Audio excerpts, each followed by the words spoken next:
राधा तू बड़ भागिनी, कौन तपस्या कीन, तीनों लोक के पालनहार हैं तेरे अधीन। आज की कथा में आप सभी भक्तों का हार्दिक स्वागत है। भगवान श्री कृष्ण और श्रीमती राधा रानी की कृपा सदैव आप और आपके समस्त परिवार पर बनी रहे। आज की कहानी एक सच्ची कहानी है, बरसाने की। श्री राधा रानी के अपने गांव बरसाने की कहानी। बरसाने के एक संत की सत्य कथा। एक समय की बात है, बरसाने में एक संत रहा करते थे। प्रतिदिन वो सुबह उठते थे, यमुना जी में स्नान करते थे और राधा रानी के दर्शन के लिए जाया करते थे। ये नियम हर रोज का था। जब तक वो राधा रानी के दर्शन नहीं कर लेते थे तब तक वो जल भी ग्रहण नहीं करते थे। और राधा रानी के दर्शन करते करते उनकी उम्र लगभग 80 वर्ष की हो गई थी। जब एक दिन वो सुबह उठे और प्रतिदिन की तरह ही उठकर वो यमुना में स्नान करने गए, फिर राधा रानी के दर्शन को चले गए। मंदिर के पट खुले और राधा रानी के वो दर्शन करने लगे। दर्शन करते करते ही उनके मन में ये भाव आया कि मुझे राधा रानी के दर्शन करते करते आज 80 वर्ष हो गए, लेकिन मैंने आज तक राधा रानी को कोई भी वस्त्र नहीं चढ़ाया।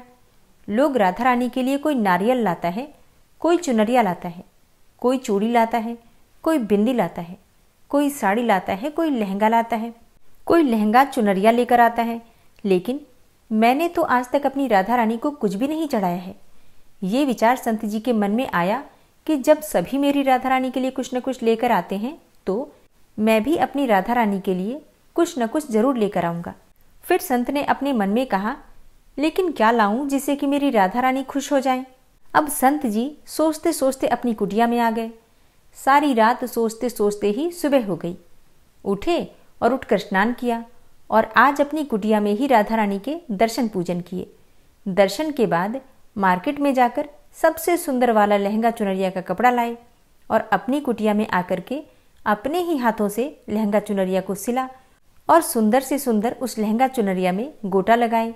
फिर जब पूरी तरह से लहंगा चुनरिया को तैयार कर लिया तो मन में सोचा कि इस लहंगा चुनरिया को मैं अपनी राधा रानी को पहनाऊंगा तो मेरी राधा रानी बहुत सुंदर लगेंगी। ये सोच करके आज संत जी उस लहंगा चुनरिया को लेकर राधा रानी के मंदिर को चले। मंदिर की सीढ़ियां चढ़ने लगे और अपने मन में सोच रहे हैं कि आज मेरे हाथों के बनाए हुए लहंगा चुनरिया राधा रानी को पहनाऊंगा तो मेरी लाडली खूब सुंदर लगेगी। ये सोचते सोचते ही वो सीढ़ियां चढ़ते जा रहे थे। इतने में ही एक बरसाना की लड़की लाली आई और बाबा से कहती है कि बाबा बाबा, आज तो आप बहुत ही खुश हो, क्या बात है बाबा बताओ ना। तो बाबा ने कहा, आज तो मैं बहुत खुश हूँ क्योंकि आज मैं अपने हाथों से राधा रानी के लिए लहंगा चुनरिया बनाकर लाया हूँ। इस लहंगा चुनरिया को राधा रानी जी को पहनाऊंगा और मेरी राधा रानी बहुत सुंदर दिखेंगी। संत जी की बातें सुनकर लाली ने कहा, बाबा बाबा मुझे भी दिखाओ ना, आपने लहंगा चुनरिया कैसी बनाई है। जब लाली जिद करने लगी तो संत जी ने उसे लहंगा और चुनरिया दिखाया।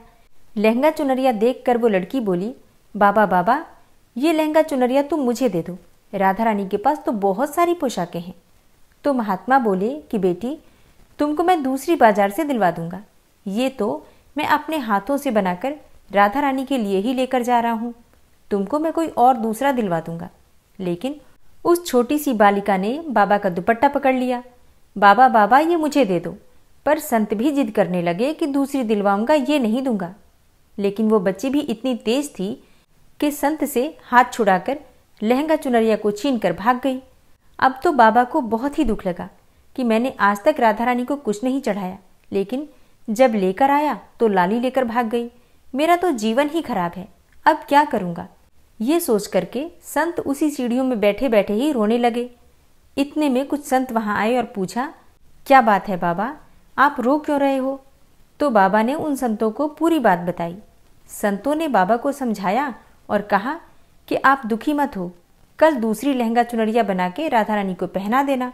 चलो राधा रानी के दर्शन कर लेते हैं। इस प्रकार संतों ने बाबा को समझाया और राधा रानी के दर्शन को लेकर चले गए।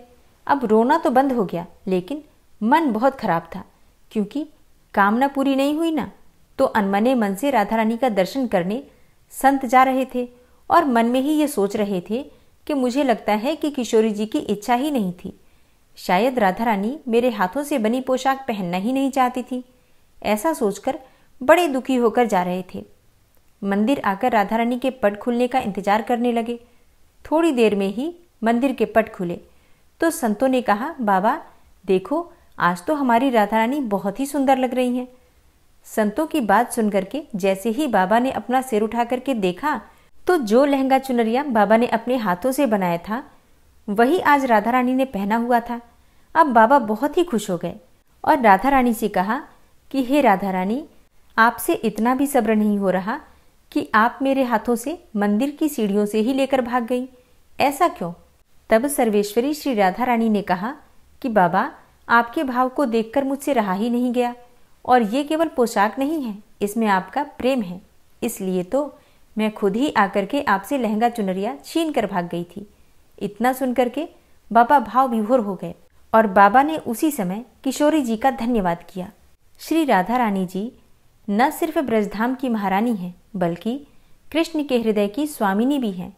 मान्यता है कि कृष्ण को पाने के लिए या उनकी कृपा को प्राप्त करने के लिए राधा नाम की धुन ही काफ़ी है। राधा रानी के जाप से व्यक्ति को श्री कृष्ण का विशेष आशीर्वाद भी मिल जाता है और श्री राधा रानी की कृपा भी उसे प्राप्त हो जाती है। यूँ तो राधा रानी के कई नाम हैं, लेकिन ब्रज में उन्हें राधा के अलावा किशोरी नाम से भी पुकारा जाता है। राधा रानी के किशोरी नाम पढ़ने के पीछे भी एक बड़ी ही दिलचस्प कथा है, जो आज मैं आपसे शेयर करने वाली हूँ। आखिर कैसे पड़ा राधा रानी का किशोरी नाम? पौराणिक कथा के अनुसार द्वापर युग में अष्टावक्र नाम के एक प्रकांड विद्वान एवं संत हुआ करते थे। ऋषि अष्टावक्र का शरीर अपने ही पिता द्वारा मिले हुए श्राप के कारण 8 स्थानों से टेढ़ा था, यानी कि उनके शरीर के 8 अंगों की बनावट टेढ़ी मेढ़ी थी। अब इसी कारण से वो जहाँ भी जाते थे लोग उनका उपहास करते थे और लोगों का यह व्यवहार देखकर ऋषि अष्टावक्र उन्हें श्राप दे दिया करते थे। फिर एक दिन ऋषि अष्टावक्र जब बरसाना पहुँचे तो वहाँ उनकी भेंट हुई श्री राधा रानी से। राधा रानी भगवान श्री कृष्ण के साथ ही विराजमान थी। अष्टावक्र जी को देखकर श्री राधा रानी धीमी धीमी मुस्कुराने लगी।